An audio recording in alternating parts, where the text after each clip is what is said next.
Hey, what's up? I'm Chris Abbott, and in this video, we're going to be talking about how to invite someone to a church event coming up.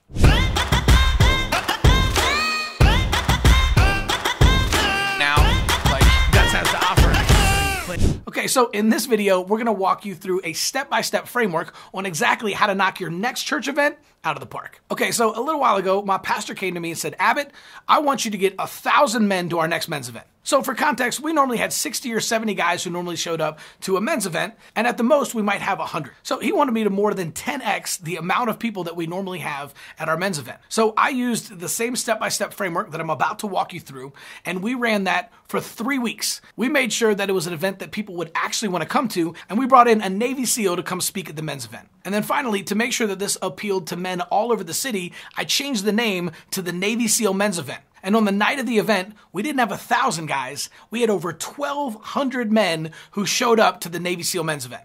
So let's dive in. I'll show you exactly what I did and how you can use this same step-by-step framework at your church.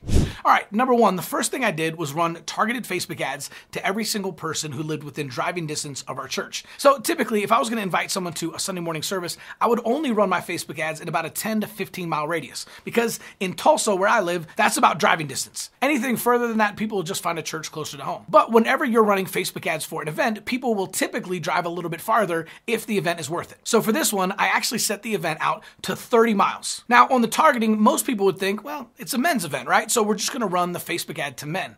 But that'd be a mistake. See, what I actually did was I ran it to men and women, and I even created my ad copy in a way that women would easily be able to communicate it to men. Because I know that the way social media works is that more men were going to find out about this because their wives or girlfriends saw the Facebook ad and then told them about it than men actually seen it themselves. And that's exactly what happened. So if I'd been running this for a women's ministry or a women's event, which I did a couple of months later, I actually would have written the ad specifically to women, and I would have only run it to women. But because it's a men's event and it's a cool men's event, like what dude doesn't want to go hear a Navy SEAL speak at a church, I opened up the targeting and I left it men and women, knowing that a lot of wives and girlfriends would see the ad and tell their husbands or boyfriends about it. All right, step 2, we did a boosted post. Now, a lot of churches are boosting posts and thinking that they're Facebook ads, but they're actually different. So a targeted Facebook ad is something that you create inside of the Facebook Ads Manager. It doesn't show up on your page. It only shows up in the news feed of the people that you set up through targeting. Now, with a boosted post, this is literally just a post that you put on your church Facebook page, and then Facebook comes up and says, hey, this post is performing better than 96% of all your other posts. Why don't you pay $20 and boost it? And that's exactly what we did. We put a couple $100 behind a boosted post, and we boosted that out to everyone who liked our page and their friends. Number 3, we created a Facebook event. And this is always a great idea to do for your church events, but it can't be your only marketing strategy. So you want to create a Facebook event because it's going to create a little bit of momentum and people are going to like it and say that they're going, and they can share it easily with their friends, and you can get more information about the event without having to leave Facebook and go to your church website. But if this is the only thing that you do, it's not going to reach enough people. So we ran a Facebook ad, we boosted a post, and then we created a Facebook event to hopefully get into the news feeds of as many people as possible and stay top of mind, letting people know about the Navy SEAL Men's Event. All right, number 4, Facebook and Instagram stories. Now, these are really, really effective right now because the newsfeed is becoming overrun more and more and more with just more noise and more content. But on Facebook and Instagram stories, Facebook is still pushing these a lot, and so you're getting a lot more organic reach inside of the stories platform. So you've probably noticed that there's a ton of other social media that are starting to come out with the stories platform as well, because social media stories are so powerful. So we created a Navy SEAL Men's Event graphic, and we shared it in our stories all of the days leading up to the event.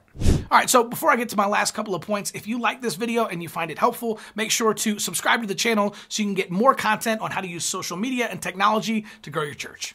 All right, number 5, a Facebook canvas. Now, this is kind of like a landing page that lives inside of Facebook, and most churches don't even know this exists. So when you're setting up your Facebook ad, if you take a look at a Facebook canvas, you can actually build out a Facebook landing page that they call a canvas with all of the information about your event, including graphics and text and service times. You can even add videos to that canvas. That way people never have to actually leave Facebook to learn more about your event.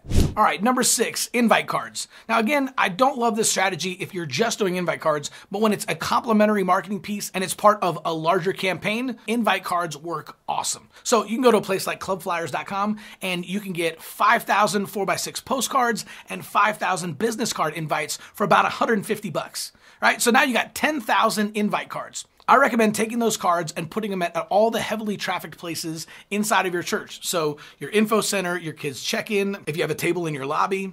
And then 2 weeks before the event, start putting them on every single chair and then mention in the service that their homework that week is to make sure that they pass out those cards to at least 3 of their friends. In fact, one of the things that we did for the Navy SEAL men's event specifically is we actually partnered with Chick-fil-A and we got them to put an invite card into every single takeout bag that they did for the last week leading up to the event. So we literally had tens of thousands of people who got invited to the Navy SEAL men's event because of the invite cards inside their Chick-fil-A bag.